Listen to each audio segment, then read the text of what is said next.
자, 이번에는 B형 간염입니다. 자, B형 간염도 다른 이름으로도 아세요. 혈청성 간염이라고 하고, B형 간염은 몇 급이죠? 상급이죠. BC카드 상급. 그리고 B형 간염은 어떤 걸로 전파된다? 혈액, 그리고 정액, 그리고 그가 성접촉으로도 걸릴 수 있다는 거죠. 혈액, 정액, 수직 감염 이런 걸로도 전파될 수 있다. 단 타액이나 대소변은 아니라는 거 기억하시고, 그 다음에 C형 간염은 몇 급이에요? B형, C형 상급이죠. 상급. 그리고 C형 간염은 별명이 유사 에이즈라고도 부릅니다. 왜냐하면 예방약도 치료약도 없으니까. 그래서 얘는 왜 위험하냐면 간경화나 간암으로 악화될 수도 있거든요. 그럼 C형 간염은 주로 어떤 식으로 옮습니까 하면 가장 대표적인 게 혈액입니다. 그래서 수혈 이런 걸로 통해서 많이 옮으니까 혈액, 주사기 얘도 마찬가지로 성접촉 이런 걸로 통해서 옮습니다. 보시고, 그 다음에 에이즈. 자, 에이즈는 몇 급이에요? 후천성 면역 결핍증 몇 급? 상급이었죠. 상급. 얘도 마찬가지로 전파 경로는 혈액, 정액, 질, 분비물, 즉 쉽게 말해서 성접촉이라는 거죠. 그 다음에 엄마가 에이즈일 때 수직감염, 태반을 통해서 수직감염 되지 않습니까? 그 말은 엄마가 에이즈라는 거니까 에이즈 원인이 HIV 바이러스잖아요. 이 바이러스의 양성인 엄마 몸이다 이 말이니까 엄마가 양성이면 에이즈면 태아한테도 간다 그 말 아니겠습니까? 그래서 시험 문제에서 우리 많이 언급했죠. HIV 음성 모체 이런 말하면 틀린 거라고. 양성이고, 자, B형 간염과 마찬가지로 에이즈 또한 타액이나 대소변으로는 옮지 않아요. 되셨죠? 기억하실 것. 그리고 에이즈도 몇 급이다? 상급이라고 했습니다. 상급. 자, 그 다음에 수족구 있죠? 여러분 애기 있으신 분들은 수족구 기억하실 건데 수족구 얘는 4급이에요. 그죠? 4급에 들어가는데 이 수족구도 바이러스입니다. 바이러스 이름이 콕사키 바이러스예요. 처음 들어봤어요. 그럼 생각하지 말고 이제는 처음 들어봤으면 생각하지 마. 그래서 안다면 한번 보시고, 그리고 수족구는 어린애들이 걸리죠. 큰애들이 안 걸려. 6개월에서 5세 바이러스 때문이다. 그냥 감염병입니다. 한번 보시고, 그 다음에 또 애기들한테 많은 것 중에서 로타바이러스라는 거 있죠. 이것도 시험에 한번 나온 적 있어요. 로타바이러스. 이거는 주로 애기들한테 많은 건데 산후조리원이나 신생아실에 로타바이러스가 돌았다면 모든 애들이 다 걸릴 수 있는 거예요. 그래서 주로 이 로타바이러스는 모유 수유 중인 아기라든지 또는 신생아나 산후조리원 같은 데서 많이 집단적으로 생기는 감염병이 되겠죠. 로타바이러스입니다. 하나 참고로 보시고요. 그 다음에 BCG는 조금 전에 결핵을 예방하는 백신이고, 그리고 생균이다 사균이다? 생균이라 그랬습니다. 그죠? 그랬을 때 부작용의 원인 한번 1번, 2번 보시고 그 다음 거 보겠습니다. BCG는 그러면 접종 부위는 어디다 접종합니까? 하면은 좌측 팔 위에, 그리고 삼각근의 가운데 부분, 우리 삼각근 하면은 근육 주사할 수 있는 부위 맞았죠? 그죠? 그럼 우리 한번 했던 거 한번 생각해 보자. 근육 주사 어디 할 수 있어요? 근육 주사는 가장 많이 하는 데는 엉덩이 근육, 둔근이었죠. 근육 주사 부위. 또 지금 나온 삼각근 근육이니까 할 수 있죠. 그 다음에 애기들한테 많이 하는 데는 어디였지? 허벅지 바깥쪽이지. 외측 광근.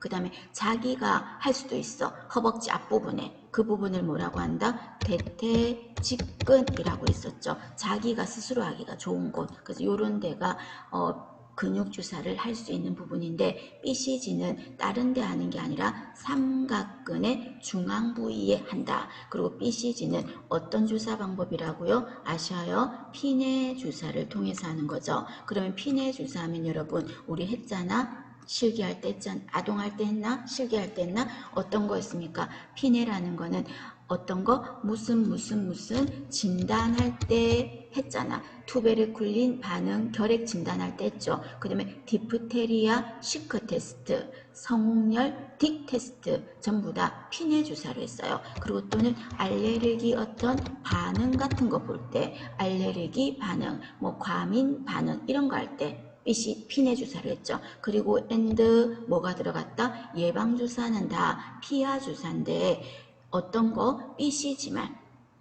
그죠? BCG 이 예방접종은 피내 주사로 한다 그랬습니다. 그래서 뭐뭐뭐뭐 진단한다, 룰룰루 반응 본다, 그리고 BCG 접종은 피내 주사입니다. 문지른다, 문지르지 않는다, 문지르지 않는다.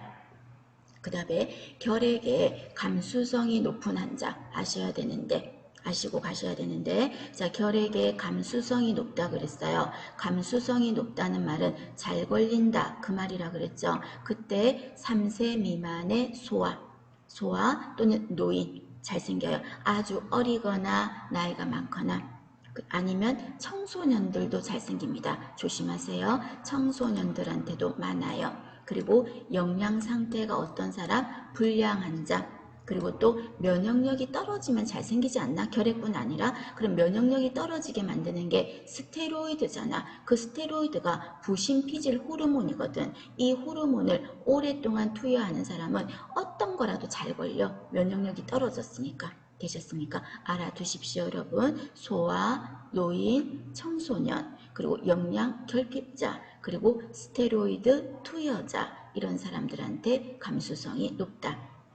그 다음에 결핵에 감염이 되었으면 여러분 투베르쿨린 반응 검사에서 뭐가 나와야 돼? 양성이 나와야 되잖아. 그런데 감염이 되었는데도 음성으로 나오는 경우라고 해서 여기에 적어놨어요. 여러분 그냥 한번 참고로 눈도장으로 한번 보시면 되는 겁니다. 달달달달 외울 건 없고 그래서 아주 결핵에 걸린 지 초반이면은 이렇게 결핵 검사에서 음성으로 나올 수도 있다 이 말입니다.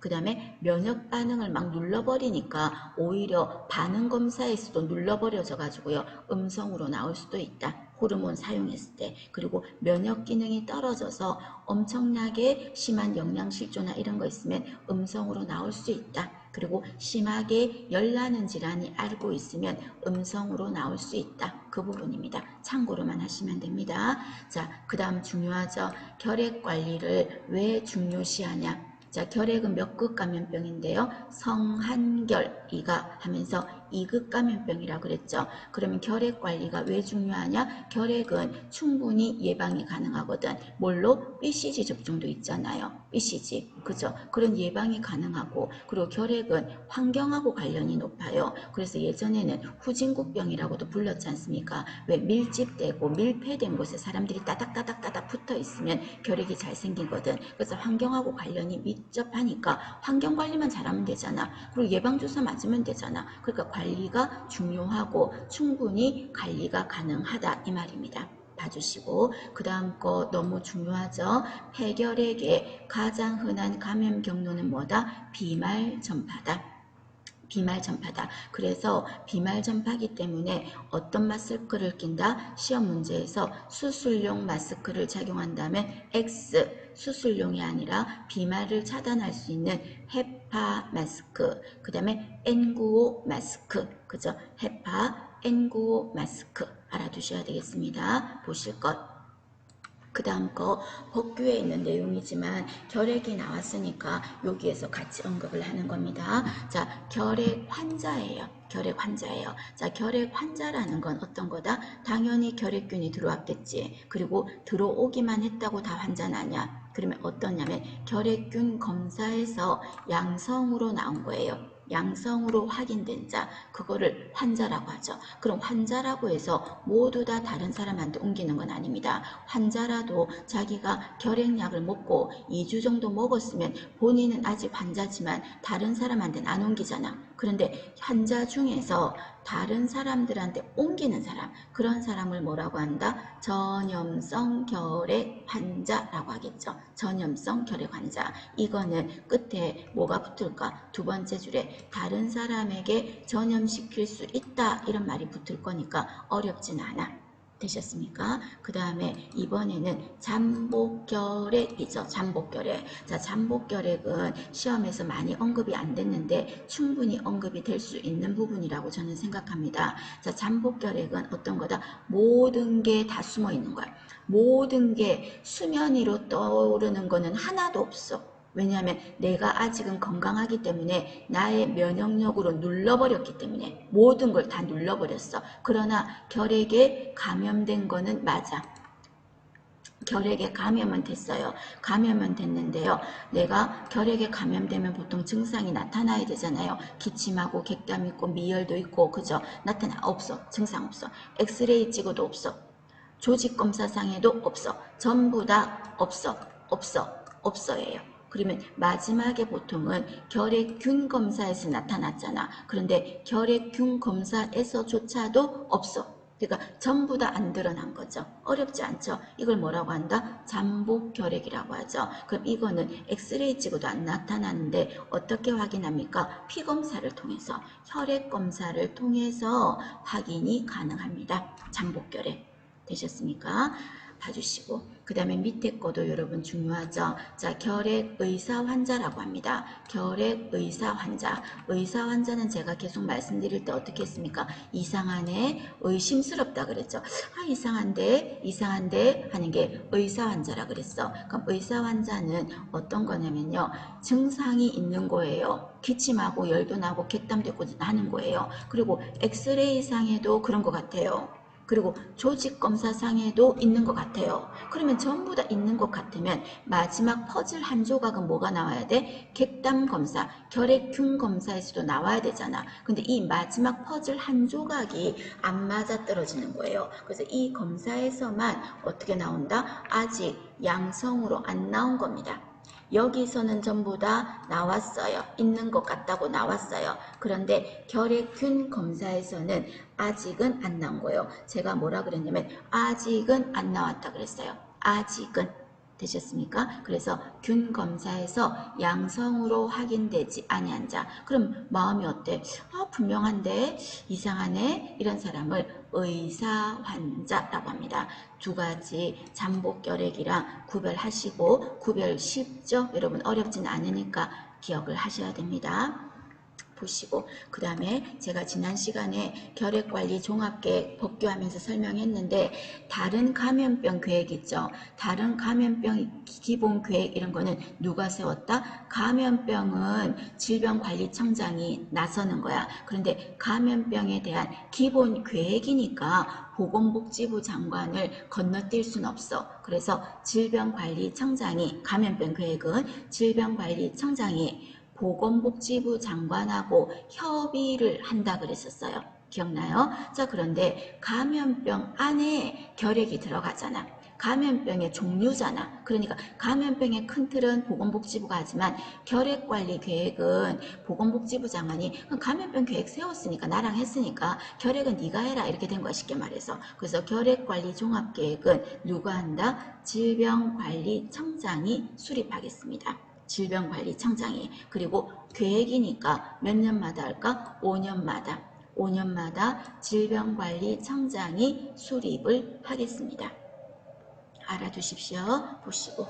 자, 그 다음에 폐결핵은 아까 말했다시피 비말전파 감수성 높은 거 있어요. 자, 여기 감수성 높은 거에 아까 면역력이 떨어진 부신피질 호르몬 장기 투여자 아까 했죠. 그러면 에이즈 환자도 감수성이 있을까 없을까? 에이즈 환자도 있어요. 왜냐면 에이즈도 면역력이 떨어져 있잖아.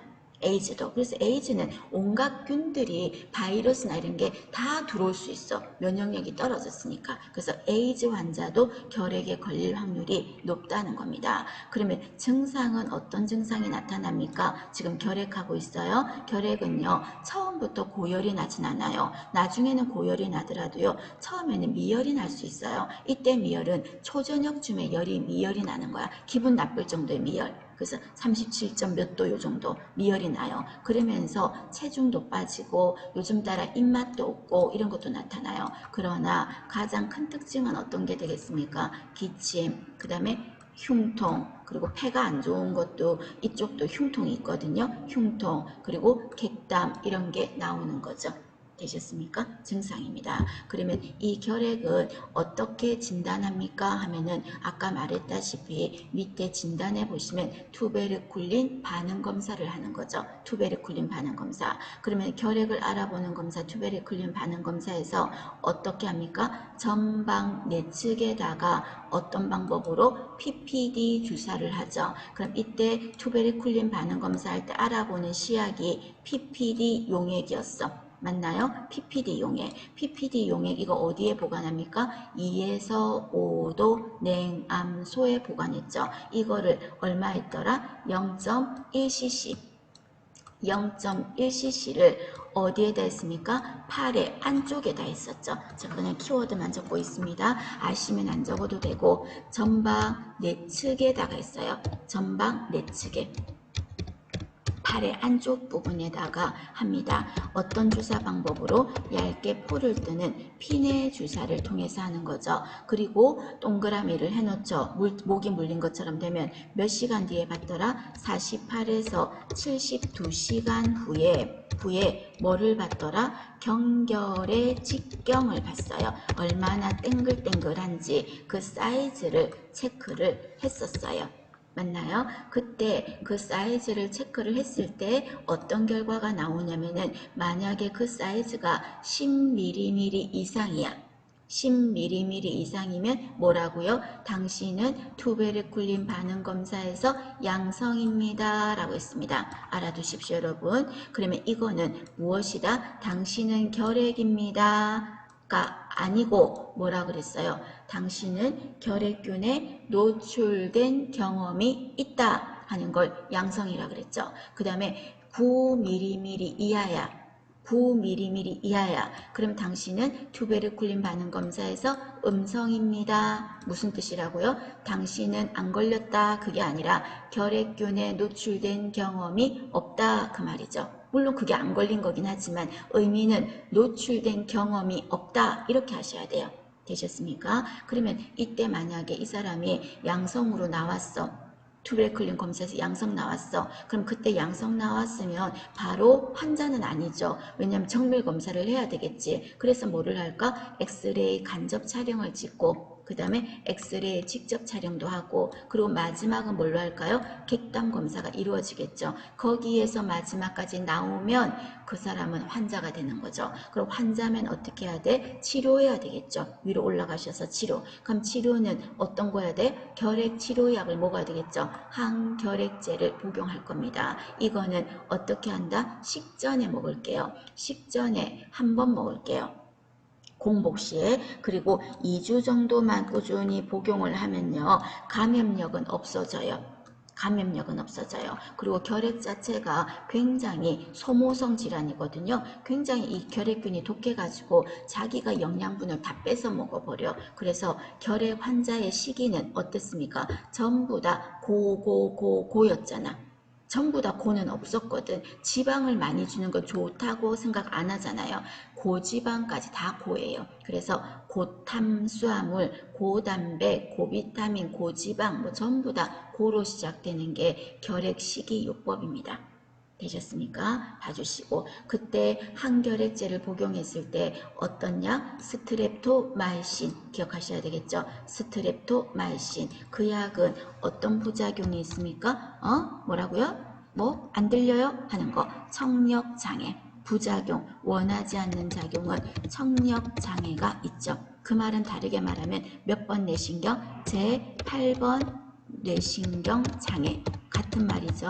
청력에 문제를 줄 수 있다. 물론 다른 거 결핵약도 있지만 요 정도만이라도 여러분들이 꼭 기억하시고 그 다음에 결핵약 같은 경우는 결핵약은 한 가지만 먹는 게 아니라 어떻게 합니까? 병용한다고 했던 거 기억나죠? 우리 지난번에 양리할 때 병용하는 이유는 뭐라고요? 결핵균이 빨리 알아채는 걸 피하고 싶어. 내성을 어떻게 하고 싶다? 늦추고 내성을 늦추어야 약효과가 올라가지 않습니까? 내성을 늦추고 약효과를 증진하기 위해서 병용을 한다 하는 것까지 생각하십시오. 보시고 그 다음에 음성으로 나온 사람은 어떻게 해야 됩니까? 투베르쿨린 반응 검사에서 음성은 BCG 접종을 하겠죠.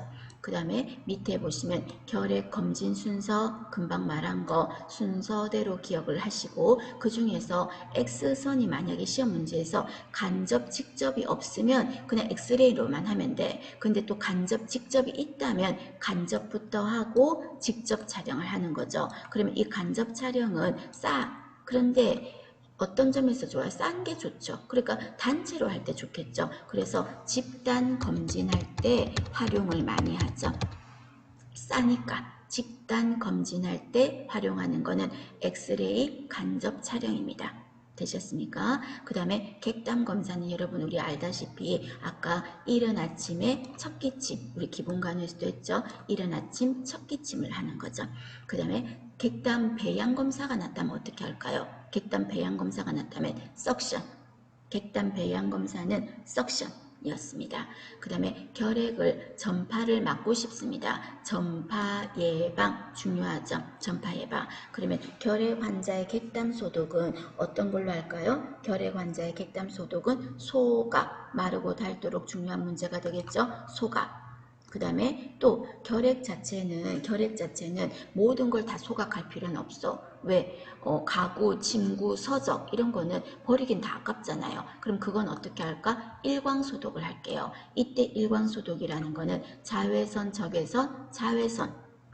왜? 자외선의 작용에 자살 들어가잖아요. 살균 작용이 들어가지 않습니까? 그래서 일광소독을 하는 물건들은 결핵 환자가 사용했던 가구 또는 침구 또는 서적 이런 것 등은 버리기는 아깝죠.